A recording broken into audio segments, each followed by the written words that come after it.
Berarti Ini kita tidak bicara kehendak elit, tapi ini kalau ada dukungan dari rakyat, Anda sendiri dengar jangan mana, ya. setelah putusan MK dibahas bersama Iya Kim. dong, kita tunggu di MK. Dalam waktu Ini demokrasi ya, sampai saat terakhir daftar semua kemungkinan bisa saja. Ya, saya katakan kita harus rukun, harus kerjasama. Ya, saya bilang saya hubungan sama Pak Ganjar baik. Ya. Ini tokoh-tokoh baik semua, rakyat perlu ketenangan. Kehendak rakyat menjadi kata kunci Prabowo Subianto menanggapi wacana Gibran Rakabuming menjadi bakal calon wakil presiden yang akan mendampinginya di Pilpres 2024. Tapi untuk bisa meminang putra sulung Presiden Jokowi tersebut diperlukan putusan dari Mahkamah Konstitusi. Sidang putusan uji materi atas pasal Undang-Undang Pemilu yang mengatur batas usia minimal Capres-Cawapres rencananya akan diputus pada 16 Oktober mendatang. Putusan ini penting karena jika MK meloloskan uji materi, artinya jalan bagi Gibran yang berusia 36 tahun yang awalnya tidak memenuhi syarat umur untuk maju di Pilpres akan terbuka. Juru bicara MK Fajar Laksono dalam pesan singkat kepada Kompas TV menyebut semua hakim Mahkamah Konstitusi direncanakan akan hadir dalam sidang putusan itu. Jelang putusan MK tersebut, PDIP meyakini Hakim Konstitusi bakal memberikan keputusan dengan mengedepankan kepentingan bangsa dan negara. Percaya bahwa Hakim Mahkamah Konstitusi harus memegang sikap kenegarawanan, mengedepankan kepentingan bangsa dan negara. Sudah banyak suara-suara dari masyarakat yang disampaikan untuk menjaga marwah dari Mahkamah Konstitusi. Kami meyakini bahwa suara-suara itu didengarkan. Karena pengalaman kita ketika menghadapi pemerintahan yang otoriter 32 tahun Orde Baru, ketika suara rakyat tidak didengarkan, maka yang tampil adalah kekuatan moral, kekuatan politik kebenaran. Sementara itu, Gibran Rakabuming menanggapi santai banyaknya dukungan dirinya menjadi bakal calon wakil presiden pendamping Prabowo. Dia mengaku tidak akan tergesa-gesa mengambil keputusan terkait aspirasi yang disampaikan oleh relawan kepada dirinya. Saya santai aja. Yang pengen jadi yang pengen dorong jadi cawapres ada, yang pengen tetap jadi wali kota ada juga, yang pengen jadi gubernur juga ada. Gubernur mana, Mas? DKI Jateng. Relawan kan seperti itu. Warga kan seperti itu. Menanggapi keinginan relawan dan lain-lain. Ya kami tampung dulu semua masukan dari relawan, dari warga, dari partai lain. Kami tampung semua. Tanggapan berbeda datang dari pengamat politik Ray Rangkuti.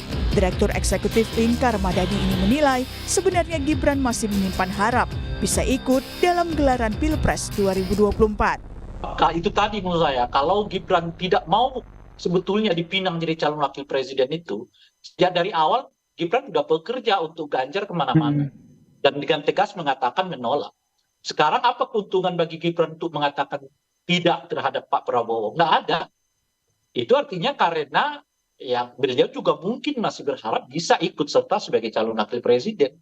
Sebab kalau pilihan beliau sejak dari awal tidak mau dengan Pak Prabowo itu, kan nggak ada keuntungan elektoral yang mau diambil oleh Gibran dari sikap seperti sekarang yang seperti mengambang gitu. Lalu benarkah bakal pendamping Prabowo dan Ganjar akan diumumkan usai putusan MK? Benarkah langkah ini juga untuk saling mengintip kekuatan lawan? Tim Liputan Kompas TV. Saudara, Mahkamah Konstitusi bakal memutus gugatan uji materi terkait dengan batas usia minimal Capres-Cawapres 16 Oktober mendatang. Putusan ini tentu saja menyedot perhatian karena disinyalir menjadi pembuka jalan bagi Gibran Rakabuming Raka yang disebut-sebut diincar untuk jadi pendamping Prabowo Subianto di Pilpres tahun depan. Lalu benarkah putusan Mahkamah Konstitusi ini yang ditunggu sebelum Prabowo Subianto dan Ganjar Pranowo mendeklarasikan pendamping mereka? Kita bahas soal ini bersama dengan narasumber. Sudah ada Ketua DPP PDI Perjuangan Eriko Sutarduga, ada juga Ketua DPP Partai Golkar Bobi Rizaldi dan pengamat politik sekaligus Direktur Eksekutif Indikator Politik Indonesia Burhanuddin Muhtadi. Selamat pagi Bapak-Bapak semuanya. Selamat pagi, Selamat Assalamualaikum, pagi, Mbak Desti, Assalamualaikum. Mas Selamat Bobi, pagi, Assalamualaikum. Bang Eriko, Burhan. Mas Burhan. Ini kan kalau bisa dikatakan sinyal-sinyalnya ini makin menguat apalagi menjelang putusan gugatan MK di hari Senin. Yang terbaru kemarin pada saat ketemu Ketua Umum PSI Kaisang Pangarep, Ketua Umum Partai Gerindra Pak Prabowo ini bilang, ini kehendak rakyat soal Gibran menjadi bakal calon wakil presiden. Bahkan sudah mengatakan kita tunggu putusan MK. Berarti sudah fix ya sinyalnya memang akan mengusung bakal calon wakil presidennya dari Gibran Rakabuming Raka, Mas Bobi? Ya pastinya memang siapapun calon wakil presiden Bapak Prabowo yang sudah pasti menjadi calon presiden kita, itu walaupun tidak secara langsung yang berperkara, tetapi imbas putusan tersebut tentu mempengaruhi konstelasi bagaimana format dan formasi cawapres dari Bapak Prabowo. Akan tetapi apapun keputusan MK nanti hari Senin, itu terbuka musyawarah selain kehendak rakyat tentunya karena sudah ada koalisi di Koalisi Indonesia Maju ini untuk seluruh ketua umum pendukung KIM ini untuk sama-sama akan memutuskan siapa cawapresnya Bapak Prabowo. Jadi memang masih ada tahapan musyawarah di antara ketua umum parpol. Tapi kan kalau bisa dilihat tunggu putusan MK siapa lagi namanya kalau memang tidak menyangkut soal gugatan batas usia capres-cawapres kan cuma satu nama, Gibran Rakabuming Raka. Kalau memang bukan itu, selain itu kan memang seharusnya sudah bisa dikatakan sudah tegas bisa mendeklarasikan. Ya memang sebenarnya bukan hanya yang kita tunggu hanya keputusan hari Senin besok. Kalau keputusan hari Senin besok itu bisa mengumumkan batas minimum sesuai pasal 169 huruf Q itu sebagai open legal policy, tentunya kita juga harus memperhatikan gugatan yang berikutnya yaitu yang batas maksimal calon presiden. Jadi bukan semata-mata hanya soal bagaimana keputusan tersebut, tapi konstruksi putusan tersebut juga perlu kita cermati bersama. Ini yang perlunya nanti musyawarah pada hari Senin. Kalau soal substansi minimal, memang sudah banyak presiden di negara-negara lain. Di Amerika pun juga 35, ada di Australia, ada di Brazil, Siprus, India, itu semua 35 tahun. Tetapi memang untuk keputusan nantinya tentu harus bersama-sama dengan Ketua Umum Partai Pendukung Koalisi Indonesia Maju untuk Bapak Prabowo. Oke, jadi harus sama-sama dibahas musyawarah untuk mufakat begitu. Nah, berarti nanti malam atau seperti apa? Kan katanya informasinya hari ini juga Ketua Umum Koalisi Indonesia Maju akan membahas soal bacawa pres. Ya, memang semuanya kan terkait format bagaimana strateginya, bagaimana nanti pola pemenangannya terkait apapun keputusan MK hari Senin. Ya memang kalau di dalam hati semoga ya keputusan MK hari Senin itu sesuai dengan ekspektasi dan rencana-rencana pemenangan calon presiden Bapak Prabowo. Emang ekspektasinya berarti supaya bisa mengusung Gibran dong, Mas Bobi, kalau sesuai ekspektasi. Bukan. Jadi bukan maksudnya setelah hari Senin sudah tidak ada lagi yang hal yang bisa berimbas terhadap pencalonan. Itu tadi pencalonan batas usia minimum itu kan satu hal sebagai open public policy atau bukan. Kalau open public policy berarti habis ini masih ada lanjutannya lagi kan berarti. Nah itulah yang kiranya bisa menjadi opsi-opsi dan juga bagaimana ketua umum ini saling bermusyawarah. Oke, tapi kalau katanya KPU, kalau misalkan memang sudah dikabulkan, KPU monggo-monggo saja bisa langsung merevisi. Berarti makin mulus dong langkahnya. Ya itu kan kita kan hanya berbicara mengenai usia minimum. Tetapi kan itu tadi ada gugatan lain yang perlu juga kita waspadai, yaitu batas maksimal. Dan itu pasalnya sama, pasal 169 huruf Q itu juga. Oke, kayaknya ini nih Bang Eriko udah nggak sabar nih mau jawab seperti apa Bang Eriko. Bang Eriko, ini menunggu ekspektasi, harus sesuai ekspektasi. Sebenarnya begini Mbak Adisti, saya kadang-kadang ya bertanya-tanya, kemarin juga di beberapa media, ini bagi Mbak Adisti, Mas Bobi, Mas Burhan, begitu juga seluruh penonton Kompas TV dimanapun Anda berada, apakah sudah pasti hari Senin ini keputusan? Tidak ada yang bisa menjamin itu. Sudah berapa kali mundur dalam hal ini. Itu pertama. Kedua, ini disampaikan oleh rekannya Mas Bobi sendiri yang namanya Profesor Yusril Iza Mahendra. Beliau adalah ahli hukum tata negara. Ya, jangan kita kaitkan karena beliau sebagai ketua umum satu partai, tapi beliau menyampaikan bahwa ini adalah open legal policy yang sebenarnya diputuskan oleh Mas Bobi dan kita semua yang ada di DPR. Nah, ini belum menjalaninya. Kalau di 2024 sangat wajar. Nah, inilah berkembang semua ide-ide seperti ini. Ada 3 kemungkinan, Mbak Adisti. Ya, saya bukan karena PD Perjuangan nomor 3 ya, tapi memang ada 3 kemungkinan. Pertama, seperti yang diharapkan Mas Bobi tadi, dipenuhin hal itu. Walaupun sebenarnya jadi tanda tanya juga, bagaimana nasibnya ketua umumnya Mas Bobi, Pak Erlangga? Apakah tidak akan dimajukan juga? Itu kan menjadi pertanyaan umum. Yang kedua, apakah pasti tanggal 16? Jangan-jangan mundur tanggal 23, jangan-jangan mundur tanggal 30, supaya tidak mempengaruhi pendaftaran. Yang ketiga, ya jangan-jangan tidak dipenuhi. Kan bisa saja hal ini terjadi. Itu segala kemungkinan. Karena seolah-olah sekarang Mbak Adisti, di tengah masyarakat maupun di seluruh media, bahwa seolah-olah seperti sudah putus. Ada yang menduga-duga 54, 441, dan lain-lain. Itu yang saya juga merasa heran. Kok sudah ada seperti kepastian, apakah ini sudah bocor ataukah apa? Kan itu kan menyangkut mengenai soal tata hukum. Dan jangan lupa Mbak Disti, bahwa MK ini dibentuk, kalau saya tidak salah, pada zaman eranya Ibu Megawati sebagai presiden. Nah, bagi kami, PDI Perjuangan, tentu menjadi pertanyaan, bagaimana kami mau membahas ini sementara belum ada satu keputusan. Pada rapat Ketua Umum yang terakhir juga Rabu yang lalu juga belum membahas sampai ke sana mengenai persiapan-persiapan, siapa calon-calon, tentu. Dan itu tidak jauh dari yang beredar di tengah masyarakat.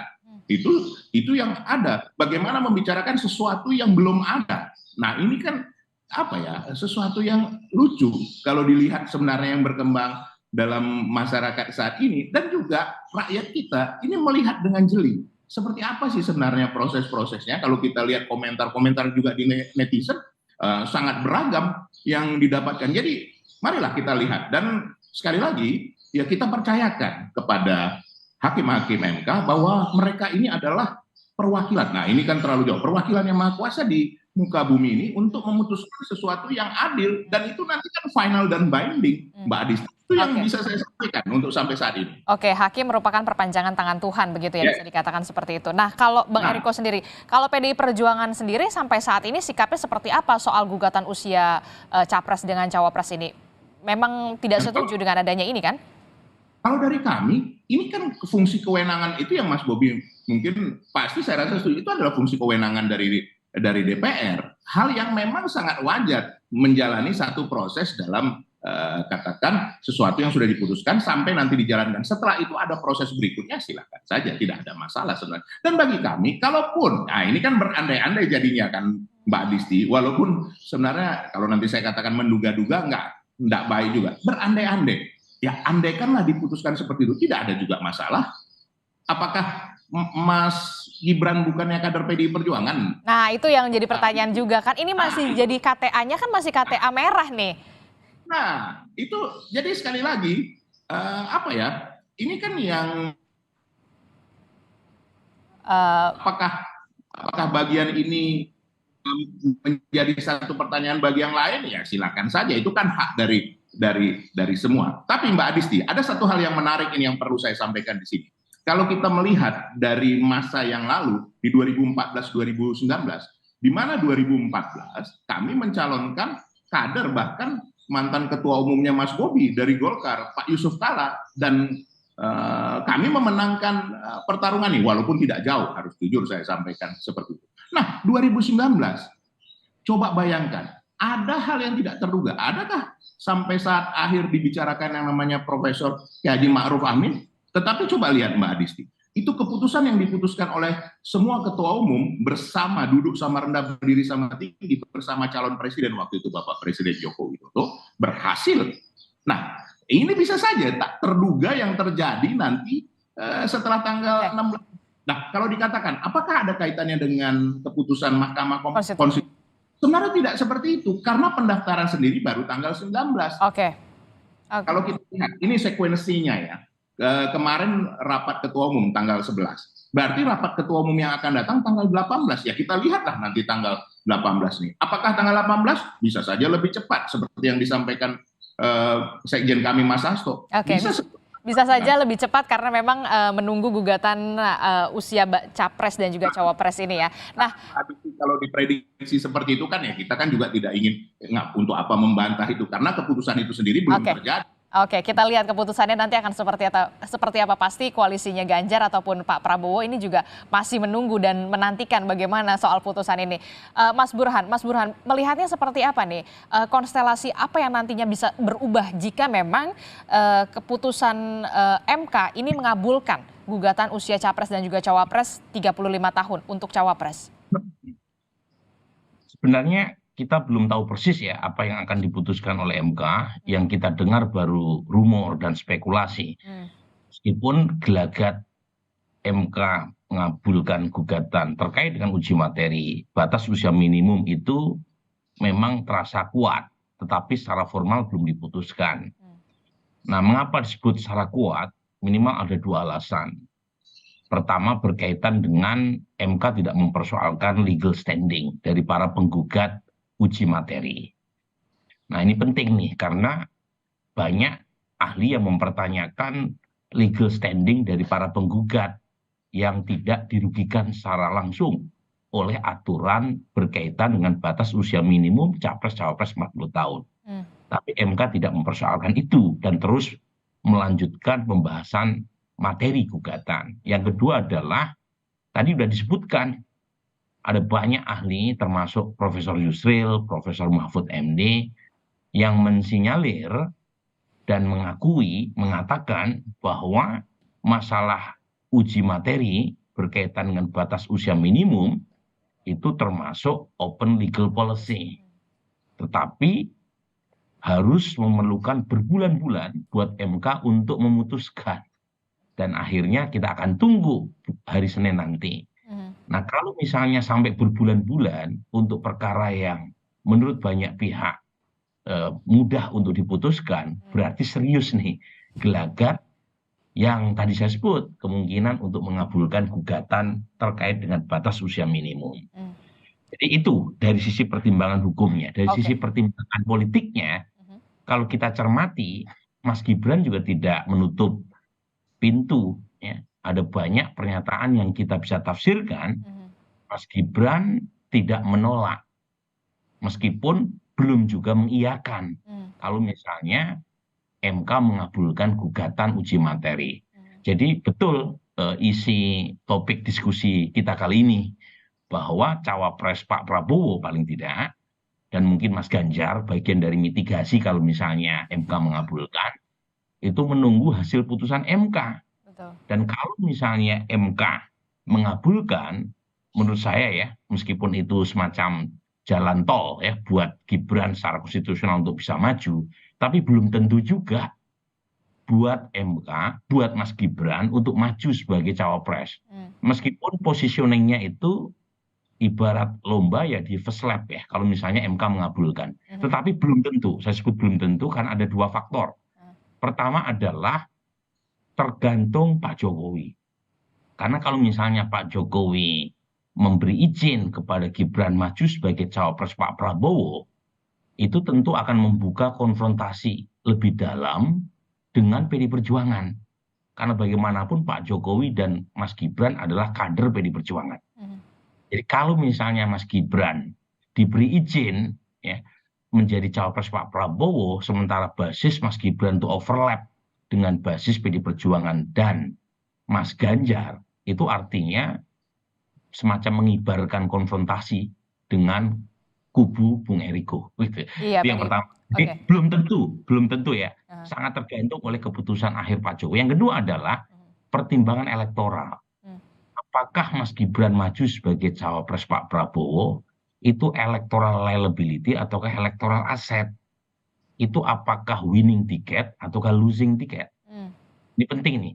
Kalau misalnya dianggap sebagai electoral liability, artinya potensi apa yang bisa membuat Mas Gibran jadi beban elektoral? Misalnya tudingan terkait dengan politik dinasti. Ya, betul. Ya. itu kalau misalnya digulirkan sampai Februari, seberapa besar efek itu menggerus elektabilitas Pak Prabowo, termasuk juga approval rating Pak Jokowi sendiri. Yang kedua, bisa juga sebagai electoral asset.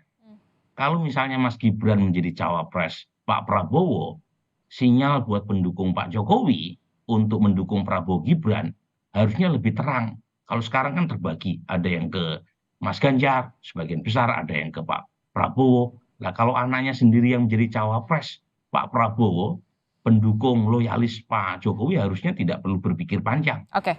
Lagi-lagi, apakah electoral asset ataukah electoral liability, itu butuh studi empirik. Nggak cukup pakai perasaan. Nggak cukup pakai perasaan, tapi juga perlu ada datanya. Jangan sampai kemudian ketika mengusung Gibran itu justru malah dikhawatirkan elektabilitasnya itu bisa menggerus, karena memang soal kasus bisa dikatakan opini soal politik dinasti itu. Nanti saya akan tanyakan ini ke Mas Bobi, kubunya Prabowo Subianto, apakah ini juga menjadi bahan pertimbangan untuk mengusung bakal calon wakil presidennya dengan nama Gibran Rakabuming Raka. Sesaat lagi usai jeda, tetaplah bersama kami.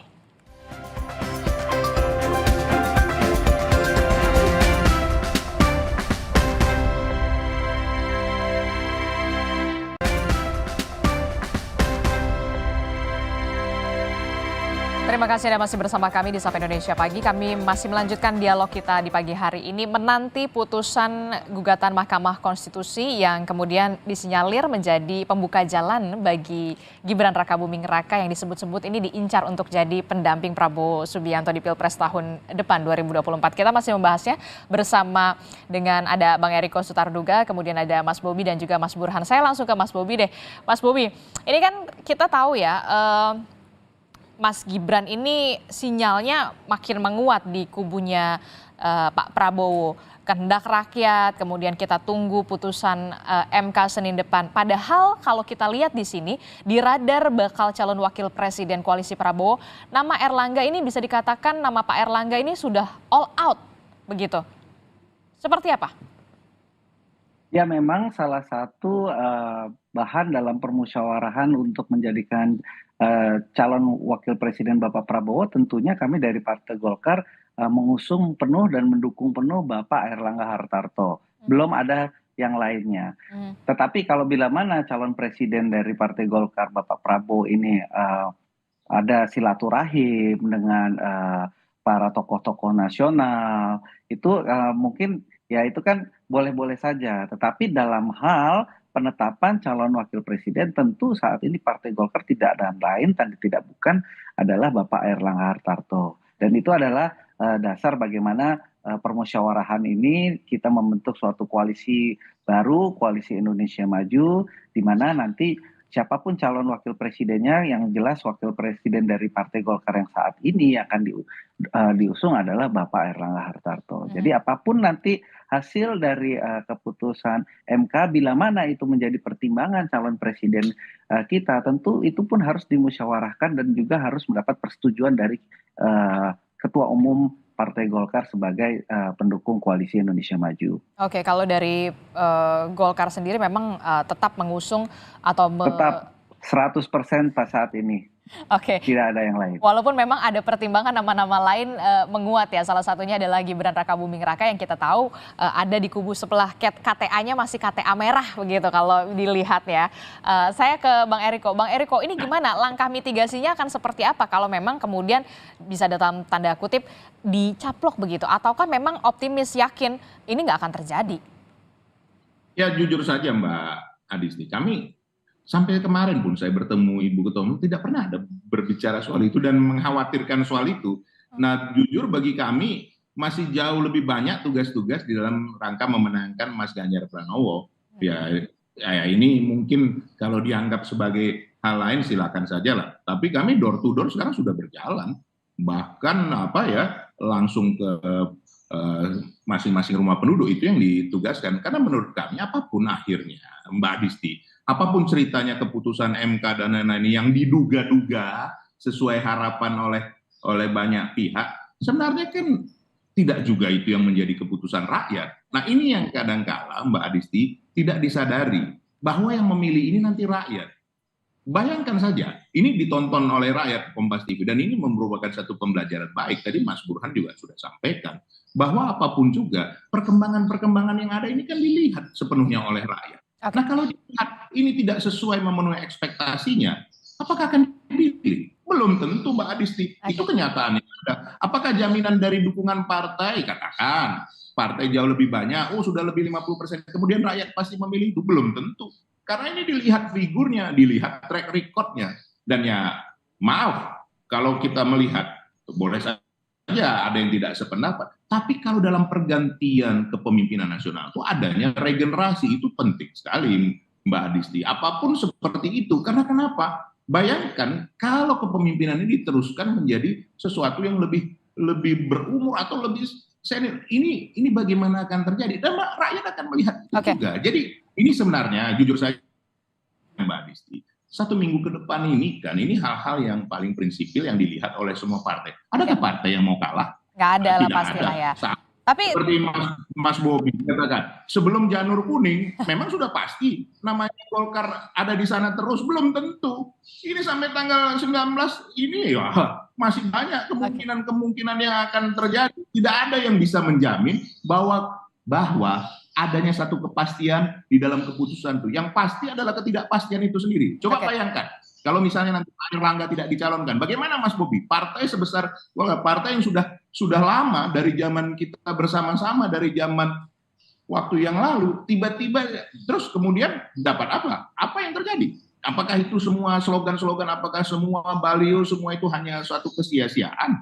Kan tidak seperti itu Mbak Adisti. Itu yang kita bahas kalau kita mau melihat secara jujur. Dan jangan lupa, rakyat sangat cerdas dalam hal ini. Lihat nanti dalam proses.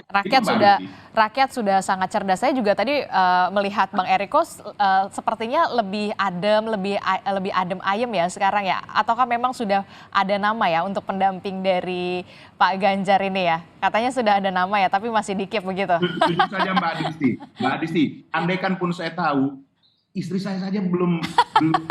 Apalagi yang lain. Bagaimana lah saya bisa memastikannya? Kan tadi saya sudah pastikan, yang pasti saat ini adalah ketidakpastian itu sendiri. Bisa saja terjadi hal-hal yang tidak terduga. Itu Mbak Adisti. Oke, nah saya langsung ke Mas Burhan. Mas Burhan, kalau melihat ini kan kita juga tidak bisa menutup mata ya. Banyak sekali deklarasi-deklarasi dukungan terhadap Gibran Rakabuming Raka ini untuk maju sebagai calon wakil presiden dari Prabowo Subianto di beberapa daerah. Anda melihatnya fenomena ini apakah akan meningkatkan elektabilitas Gibran dan Prabowo atau justru seperti apa? Begini ya, pertama dukungan-dukungan itu wajar, bagian dari aspirasi yang mungkin ingin disuarakan. Tetapi yang harus dicek, apakah mereka yang meminta agar Gibran dipasangkan dengan Pak Prabowo itu mayoritas dari publik ataukah tidak. Karena bagaimanapun ini bagian dari testing the water yang mungkin penting untuk dicek sebelum proses pendaftaran. Tetapi moment of truth-nya itu Februari 2024. Jadi kalaupun toh misalnya ya dukungan-dukungan tersebut dianggap sukses untuk minimal meningkatkan suara elektabilitas Mas Gibran ketika dipasangkan dengan Pak Prabowo, tetapi pemilu itu masih 5 bulan. Jadi harus dihitung secara matang. Apakah opini yang mendukung pasangan Pak Prabowo dengan Mas Gibran itu mengimbangi arus atau narasi publik yang menolak atau tidak. Kan ini kan suara penolakan datang dari nama-nama besar ya, yang selama ini menjadi pendukung Pak Jokowi, seperti Mas Gunawan Muhammad misalnya. Nah, apakah resistensi publik terhadap pasangan Prabowo Gibran itu seimbang atau lebih kecil atau lebih besar dari arus dukungan yang digalang oleh misalnya sebagian relawan Pak Jokowi seperti Samawi, atau mungkin keputusan Rakernas Projo akhir pekan ini, atau tidak, karena yang memilih adalah ratusan juta orang. Jadi moment of truth-nya itu bukan sebelum pendaftaran, itu kan hanya sekedar tiket formal untuk mendapatkan legalitas sebagai calon presiden dan wakil presiden. Tetapi apakah narasi misalnya yang menentang pasangan Pak Prabowo Gibran dengan alasan politik dinasti itu bergulir terus sampai Februari 2024, dan dan itu justru malah bisa mengakibatkan dampak negatif kepada Pak Prabowo atau tidak. Nah, ini yang harus dihitung matang tadi. Nah, masalahnya kan memang pendaftarannya terlalu mepet ya. Betul. Apalagi diajukan dari November ke akhir Oktober, dan ini tentu menjadi tugas penting buat Mas Bobi dan kawan-kawan di Koalisi Indonesia Maju. Nah, yang berikutnya yang menurut saya krusial juga, Disti, memang untuk koalisi pendukung Pak Prabowo itu partai-partainya kan banyak. Minimal ada 4 partai pendukung Pak Prabowo yang memiliki kursi di parlemen. Betul. Dan masing-masing punya jago gitu ya sebagai cawapres. Nah, Jadi pada titik tertentu Mas Gibran ini bisa menjadi titik temu memang di tengah kealotan internal Koalisi Indonesia Maju dalam mengusung cawapres mereka masing-masing. Nah, ini memang berbeda dengan koalisi pendukung Mas Ganjar, ya. di mana PDI Perjuangan itu terlalu besar ya, posisi tawarnya. Iya. Hingga tidak terlalu, meskipun tentu dalam mekanismenya pasti mengundang ketua-ketua umum pendukung Mas Ganjar, Oke. tetapi tingkat komplikasinya itu tidak sepelik ya Koalisi Indonesia Maju. Nah, pada titik ini Mas Gibran jadi kekuatan. Karena kalau misalnya Mas Bobi mengusung Pak Erlangga, PAN mengusung Erick Thohir, PBB mengusung Yusril Iza Mahendra, belum lagi Demokrat, mungkin dicari cawapres yang bisa mempertemukan kepentingan semua partai pendukung Pak Prabowo. Tetapi jangan lupa itu kan hanya untuk tiket untuk mendaftarkan sebagai kontestan Pilpres. Nah, kalau misalnya tiket itu ujungnya bisa berakhir pada kekalahan, apa gunanya juga? Kan semua calon pasti pengen menang. Oke. Nah, jadi poin saya adalah pertimbangkan secara matang, karena bagaimanapun capres-cawapres ini penentunya bukan di tanggal 19 sampai tanggal 25, tetapi tanggal 14.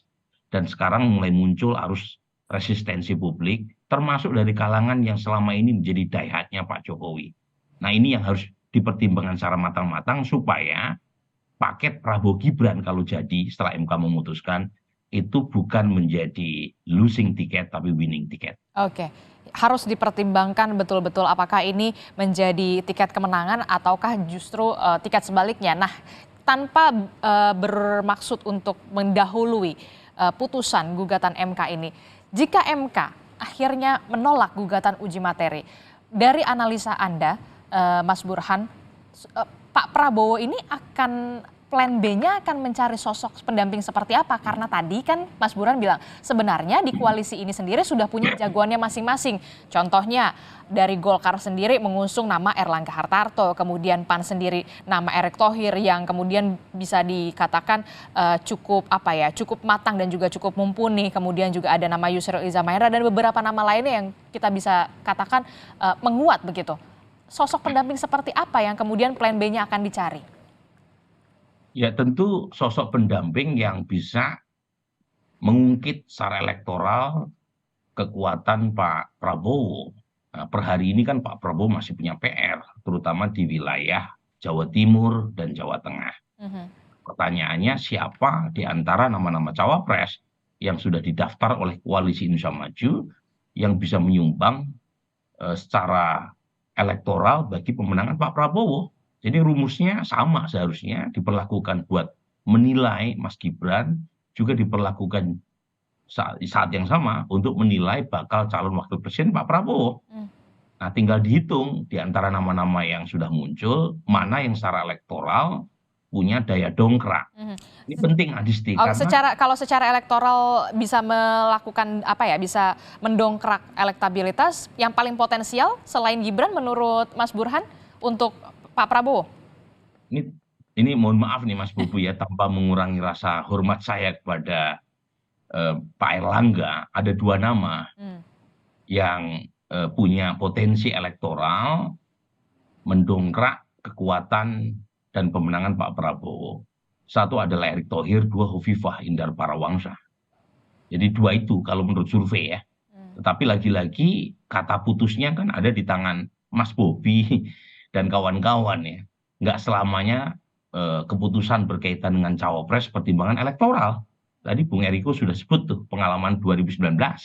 Dan itu menunjukkan sekali lagi ada banyak kejutan dalam politik, dan politik sinonimnya adalah ketidakpastian, dan karenanya kita harus lebih sabar menunggu ya sampai detik akhir ya. Dalam sepak bola seringkali terjadi kejutan di injury time, apalagi dalam politik.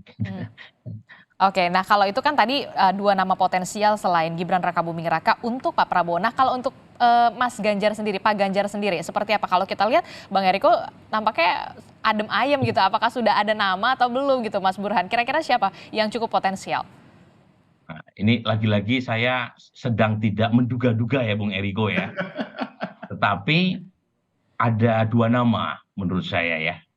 Tiga mungkin biar lebih luas spektrumnya. Pertama adalah Profesor Mahfud MD, yang kedua adalah Hovifah Indar Parawangsa, dan mungkin meskipun belum sepenuhnya hilang ya dari kans, tetapi masih adalah peluangnya Mas Sandiaga Uno. Tiga itu. Nah kalau dari sisi elektabilitas, sebenarnya Mas Sandiaga lebih unggul dibanding Prof Mahfud ataupun Hovifah. Tetapi lagi-lagi keputusan Ibu Mega lebih menentukan kan daripada pertimbangan elektoral. Apalagi jika selisih elektabilitas antara Prof Mahfud dengan Mas Sandiaga juga tidak terlalu jauh dalam margin of error. Artinya keputusan subjektif dan asesmen kualitatif lebih menentukan. Karena secara objektif statistik tidak terlalu signifikan beda antara para wakil presiden ya yang ada di kantong Ibu Mega. Oke, saya ke Mas Bobi. Mas Bobi terakhir, hari ini betulkah ada pertemuan Ketua Umum Koalisi Indonesia Maju, partai politik, dan apakah ini juga akan membahas soal plan B-nya ketika uji materi di MK ini ditolak? Apakah plan B-nya sudah disiapkan dengan pertimbangan ada nama-nama yang potensial? Nama Erick Thohir, kemudian ada nama Khofifah. Mas Bobi. Kalau agenda detailnya ya tentu itu harus ketua umum saya itu yang menjawabnya. Tetapi kalau musyawarah bagaimana menjikapi nanti dalam masa pendaftaran, itu tentu bukan hanya dengan ketemu fisik saja, tentu juga banyak pertemuan-pertemuan yang sifatnya juga bisa saling berkomunikasi. Tetapi kalau dalam pertemuan nanti malam, apakah dibahas agenda-agenda tersebut, ya paling utama adalah secara garis besar tentu persiapan untuk menuju pendaftaran. Dengan tetap kami dari Partai Golkar mengusung Bapak Erlangga Hartarto menjadi calon wakil presiden untuk Bapak Prabowo Subianto. Oke, tetap kalau dari Golkar nama Erlangga tetap harus diajukan ya. Nah itu nanti malam jam berapa dan di mana, Mas Bobi? Pertemuan. Seperti yang dikatakan seperti Bang Eriko Sutarduga, yang pasti adalah ketidakpastian. Mbak Disti. Iya Bang Eriko. Saya kenal Mas Bobi ini betul. Baru kali ini saya lihat kurang bersemangat beliau ini. Kenapa kira-kira Bang Eriko? Begini, saya kalau jangankan sedangkan Mas Ganjar maju aja super semangat, apalagi misalnya Ibu Mega. Nah ini ketua umumnya maju, ya harusnya betul-betul bersemangat dan yakin bahwa kita menjadikan sesuatu hal yang benar. Nah, tapi satu hal yang saya mau apresiasi Mbak Disti, ini Mas Burhan ini hari ini betul-betul jadi seorang filsafat. Saya belum pernah melihat Mas Burhan sehalus, selembut ini, tapi saya harus jujur, apa yang disampaikan Mas Burhan itu benar. Dan yang berkembang di kami memang tiga ini yang menjadi yang utama. Itu betul. Mas Burhan, saya tidak mengada-ngada, itu yang berkembang di kami. Tapi sekali lagi, politik the art of possibilities. Tidak ada yang tidak mungkin di politik. Politik adalah seni segala kemungkinan. Jadi kita tunggu saja Mbak Adisti, apakah sesuai prediksi Mas Burhan itu yang berkembang di kami sekarang, ataukah bisa terjadi hal yang tidak terduga seperti di tahun 2019. Nah itu jujur, sampai kemarin pun saya mencoba ini belum saya ketemu. Ini harus saya sampaikan apa adanya. Jadi sekali lagi, apa inti dari semua ini? Mbak Adisti, apapun keputusan MK, kami tidak gentar. Kami maju terus. Kita akan memenangkan Mas Ganjar bersama pasangannya. Untuk apa? Untuk dipilih oleh rakyat. Karena ini adalah suara rakyat yang menentukan nanti. Kami daftarkan yes, tetapi yang memutuskan adalah rakyat Indonesia. Dan kami meyakini Mas Ganjar yang akan dipilih. Oke, kita akan tunggu seperti apa nanti putusan dari gugatan Mahkamah Konstitusi, akankah ditolak ataukah justru dikabulkan. Kita akan nantikan bersama tentunya. Terima kasih Mas Bobi Rizaldi dari Partai Golkar dan juga ada Bang Eriko Sutarduga dari PD Perjuangan dan juga Mas Burhanuddin Muhtadi telah bergabung bersama kami. Terima kasih. Terima kasih Adisti, Mas Burhan. Terima kasih Adisti. Om Eriko semangat. Semangat.